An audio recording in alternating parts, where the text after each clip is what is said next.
இப்போ நம்ம anchor information பார்க்கலாம். ஃபஸ்ட்டு வந்து இந்த எஜுவேட்டோட லிங்க்கு உங்களுக்கு எப்படி எடுக்குது நான் சொல்கிறேன். குரோம்குள்ளே போய் லாகின் பண்ணிக்கோங்க. உங்கள் யூசர் நேம் பாஸ்வேர்ட் போட்டு என்ட்ரி பண்ணிக்கோங்க. கேப்சா போட்டு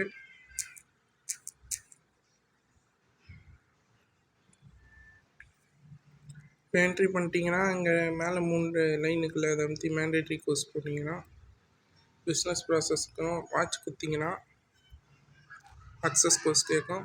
இப்போ டேரெக்டாக எஜுவேட்னு ஒரு லிங்க்கில் வரும். இங்கே கீழே வந்து ப்ராஜெக்ட்னு ஒன்று இருக்குல்ல, அதை அமுத்துனீங்கன்னா உங்களுக்கு டேரெக்டாக எஜுவேட் போய்டும். அப்படி இல்லைன்னா மேலே வந்து சேவ்னு கேட்கும் ஐடி பாஸ்வேர்டு. அப்படி கொடுத்து சேவ் பண்ணிட்டு எஜுவேட்னு ஒரு லிங்க்குள்ளே போய் பண்ணிக்கலாம். இப்போ நான் அது எப்படின்னு சொல்கிறேன். இதை க்ளோஸ் பண்ணிட்டு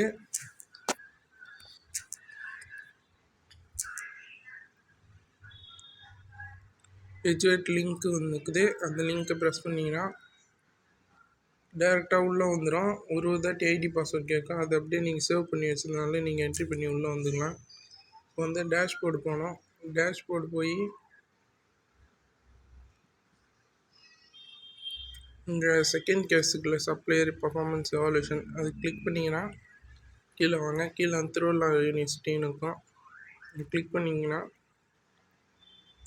ஆங்கர் சப்மிஷன் இருக்கும். இது ஏற்கனவே நான் சப்மிட் பண்ணதால் இப்போ சப்மிட் பண்ணுற மாரி காமிக்கல. நான் உங்களுக்கு அந்த பிடிஎஃப் எப்படி இருக்குன்னு மட்டும் காமிக்கிறேன் இப்போதைக்கு.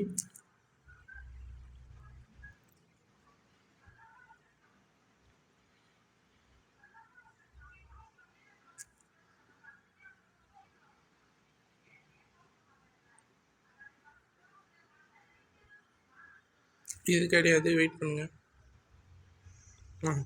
இதுதான் அந்த சப்மிட் பண்ண நம்ம ஏற்கனவே ஒரு சப்மிஷன் வீடியோ போட்டிருக்கோம்ல, அதேமாரி தான். அங்கே ஆங்கர் சப்மிஷனில் போய் இந்த டாக்குமெண்ட்டை வந்து நீங்கள் பிடிஎஃபாக சப்மிட் பண்ணணும். ஃபஸ்ட்டு நீங்கள் சப்மிட் பண்ணுறதுக்கு முன்னாடி உங்கள் நேமு, உங்கள் ரிஜிஸ்டர் நம்பரு, உங்கள் டிபார்ட்மெண்ட்டு, எப்போ சப்மிட் பண்ணுறீங்க அது மட்டும் கூகுள் டாக்ஸ்னு ஒரு ஆப் இருக்கும். அந்த ஆப்பில் போய் எடிட் பண்ணிங்கன்னா அதெல்லாம் என்ட்ரி பண்ணிட்டு சேவ் பண்ணி டவுன்லோட் பண்ணிட்டு நெக்ஸ்ட்டு நான் சொன்ன மாதிரி எஜுவேட்டில் போய் அந்த சப்ளை எவாலுவேஷன் ஆங்கர் போய் நீங்கள் வந்து பிடிஎஃப் வந்து சப்மிட் பண்ணிடலாம். Okay, thank you.